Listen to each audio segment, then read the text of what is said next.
My name is Genka Kunahito, and I am the guidance counselor at Akademi High. Starting today, I will be attempting to rehabilitate a set of students who have begun to exhibit severely antisocial behavior. I will be documenting this process in the form of audio recordings. If I succeed in my efforts, then the information contained within these recordings may one day prove useful to others in my line of work who are faced with the challenge of reforming wayward students. Last year, 5 students at this school were subjected to severe bullying. At the time, my policy was to require students to provide me with irrefutable evidence of wrongdoing before taking disciplinary measures toward anyone accused of misbehavior. Because no student was able to provide concrete proof that the bullying was taking place, I refused to take action, in accordance with my normal protocol. To be frank, there is no decision in my life that I regret more than this one. A long period of sustained harassment and a lack of intervention from the school faculty had a strong negative impact on the victims. From what I have been told, they were considering a suicide pact at the time when the bullying was at its worst. However, a remarkable event occurred that pushed them in a drastically different direction. The details of this event are vague, and stories about this event are heavily embellished and sensationalized. However, this is what I know for certain.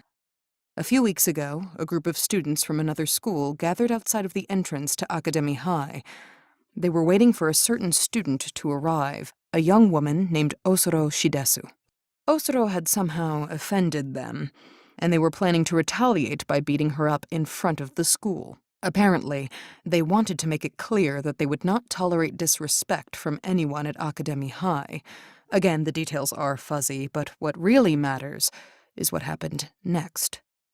Osoro single-handedly fought off the group of students that tried to assault her. It's difficult to know how she accomplished this because every version of the story is different.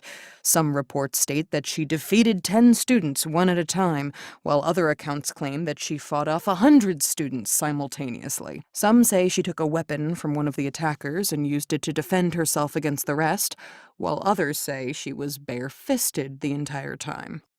All versions of the story end the same way, with Osoro standing at the school's entrance, splattered with blood, surrounded by the maimed bodies of her enemies.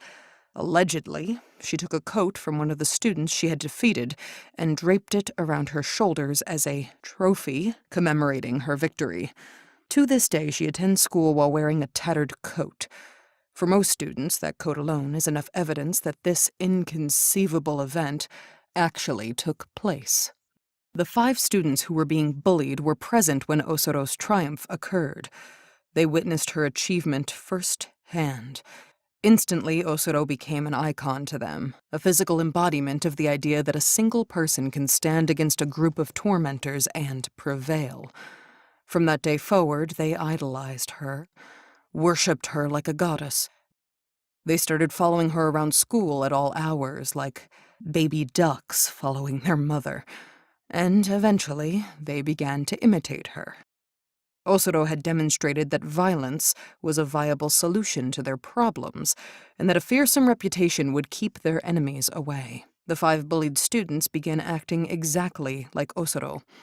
Gruff, unfriendly, standoffish. They dyed their hair blonde, exactly like hers. They styled their hair to give themselves the appearance of rebellious punks, and began carrying long, blunt objects at all times. They began showing up late to class, disrespecting faculty members, and so forth. They were originally targeted by bullies because they were the meekest students at school, and now they had become the exact opposite. Needless to say, the bullying stopped, but at a cost. The rest of the students at school began to fear them and avoid them, referring to them as the delinquents. Perhaps this is exactly what they wanted. Perhaps they'd rather be feared and hated than bullied and victimized. Regardless, the faculty and the headmaster began to view them as a growing problem. The headmaster refused to accept the presence of delinquents at a prestigious school like Akademi High. In the most recent faculty meeting, he announced that he was going to expel them all, including Osoro, purely for being a negative influence. However, someone stopped him. Someone spoke up in the delinquents' defense. It took a lot of begging, a lot of pleading, a lot of bargaining, but someone managed to stop the headmaster from expelling the delinquents. That someone was me.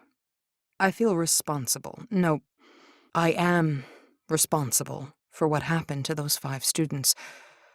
I should have stepped in when I heard the initial reports of bullying. I should have put a stop to it when I had the chance. If I'd taken action back then, they never would have been driven to such desperate measures. They never would have taken such an antisocial path and turned out the way they did. Osoro is not the problem here. I am the problem. I am the cause of all of this. I am to blame. I know who the delinquents really are, deep down inside. They are traumatized children who were hurt in terrible ways and are scared that it'll happen all over again. That's why they act the way they do.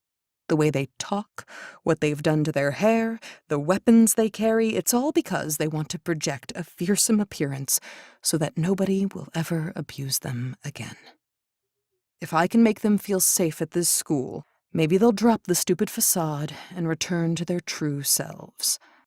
I eventually managed to convince the headmaster to give me 10 weeks to rehabilitate the delinquents.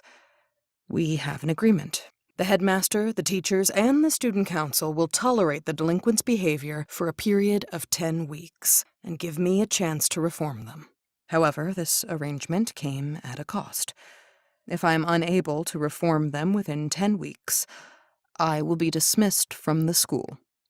I don't mind, I'm fine with those terms. I'm staking my career on fixing the problems that I created.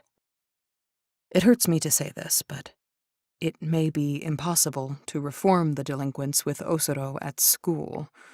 The next time she slips up, violates any rule, no matter how small, she'll need to be suspended from school for the longest period possible.